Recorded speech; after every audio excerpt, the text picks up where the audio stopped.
Hello बच्चों, let's read this question. The question says, in the following question, an assertion A is followed by corresponding reason R. Use the following keys to choose the appropriate answer. Option A, both A and R are correct. R is correct explanation of A. Option B, both A and R are correct. R is not correct explanation of A.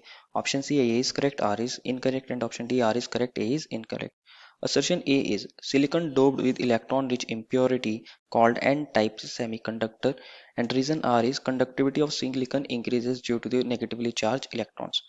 बच्चों इस question में हमें एक assertion दिया और एक reason दिया और हमें बताना है इनमें से कौन सा सही है। और अगर दोनों ही सही है तो हमें बताना है कि क्या जो रीजन है वो करेक्ट एक्सप्लेनेशन है असर्शन के लिए या फिर नहीं। तो फर्स्ट ऑफ ऑल बात करते हैं इस क्वेश्चन में हमारे की कंसेप्ट की। की कंसेप्ट क्या होगा बच्चों हमारे पास? डोपिंग।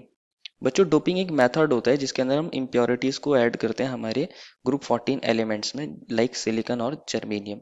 क्या करते हैं इसके अंदर बच्चों हम, मान लीजिए हमारे पास जो प्योर सिलिकॉन होता है वो पुअर कंडक्टर होता है, मतलब इतना अच्छा कंडक्टर नहीं होता। लेकिन अगर हम उसके अंदर कुछ ग्रुप 13 एलिमेंट्स को डाल देते हैं या कुछ ग्रुप 15 एलिमेंट्स को डाल देते हैं तो वो बच्चों हमारे पास बहुत अच्छे कंडक्टर्स हो जाते हैं इलेक्ट्रिसिटी के। अब बात करते हैं हमारे पास first of all group 15 elements की, क्योंकि एन टाइप कंडक्टर बनते हैं ग्रुप 15 एलिमेंट्स की इम्प्योरिटीज को ऐड करने पर। एक्चुअल में बात करें सिलिकॉन की तो सिलिकॉन के स्ट्रक्चर कुछ ऐसे होगा जहाँ पे हमारे पास कौन होगा बच्चों? सिर्फ सिलिकॉन, सिलिकॉन और सिलिकॉन। यहाँ पर भी सिलिकॉन के एटम्स होंगे। और सिलिकॉन के बच्चों वैलेंस शेल में कितने इलेक्ट्रॉन होते हैं? 4 इलेक्ट्रॉन होते हैं। तो ये आपस में क्या बना लेते हैं? कोवेलेंट बॉन्ड्स बना लेते हैं। यहाँ पर भी एक बॉन्ड होगा और इसी तरह यहाँ पर हमारे पास इस तरह का इसका कुछ स्ट्रक्चर देखने को मिलता है। ये आगे कंटिन्यू हो रहे होंगे सभी के सभी बॉन्ड। क्या होता है इनके पास बच्चों? ये कोवेलेंट बॉन्ड क्यों बना रहे हैं? इनके पास टोटल 4 वैलेंस इलेक्ट्रॉन है तो ये 4 कोवेलेंट बॉन्ड बना लेते हैं यहाँ पर भी। और इसी तरह इस वाले के पास भी कितने बच्चों बॉन्ड्स होंगे? 4 कोवेलेंट बॉन्ड ड्यू टू इसके पास 4 वैलेंस इलेक्ट्रॉन। लेकिन ये बच्चों सारे इलेक्ट्रॉन्स कैसे हैं? बॉन्डेड है। अगर हम इसके अंदर ग्रुप 15 के कुछ एलिमेंट्स की इम्प्योरिटीज डाल देते हैं, कुछ एलिमेंट्स डाल देते हैं बहुत माइन्यूट क्वांटिटी में, से मैं ले लेता हूँ जैसे कि आर्सेनिक। मैंने आर्सेनिक डाल दिया। अगर आर्सेनिक क्या करेगा? किसी सिलिकॉन की पोजीशन को ऑक्यूपाई करेगा। मान लीजिए हमारे पास सिलिकॉन था, यहाँ सिलिकॉन है और यहाँ आ गया आर्सेनिक, और यहाँ सिलिकॉन है एज इट इज। यहाँ पर भी सिलिकॉन है और यहाँ सिलिकॉन है और यहाँ सिलिकॉन है। अगेन यहाँ पे कौन होंगे बच्चों? हमारे कोवेलेंट बॉन्ड्स बन रहे होंगे इन सबके बीच में। इलेक्ट्रॉन्स होते हैं इनके पास, ये आपस में बॉन्डेड रहते हैं। तो क्या होगा बच्चों? यहाँ पर भी हमारे आर्सेनिक ने बॉन्ड बना लिए होंगे। लेकिन एक्चुअल में जो आर्सेनिक होता है उसके पास बच्चों कितने वैलेंस इलेक्ट्रॉन होते हैं? इसके पास बच्चों 5 वैलेंस इलेक्ट्रॉन होते हैं। एक इलेक्ट्रॉन इसको यहाँ फ्री मिल गया।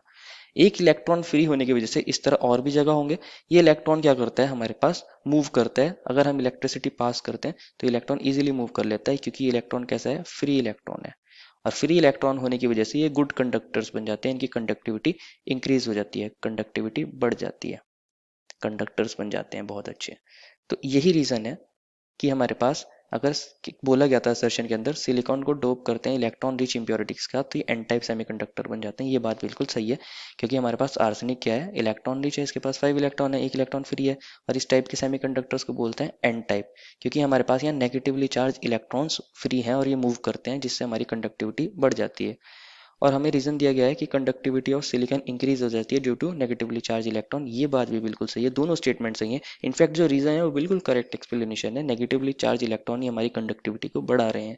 Therefore, final answer is option number A. Both A and R are correct, and R is correct explanation of A. I hope you understood it well and best of luck.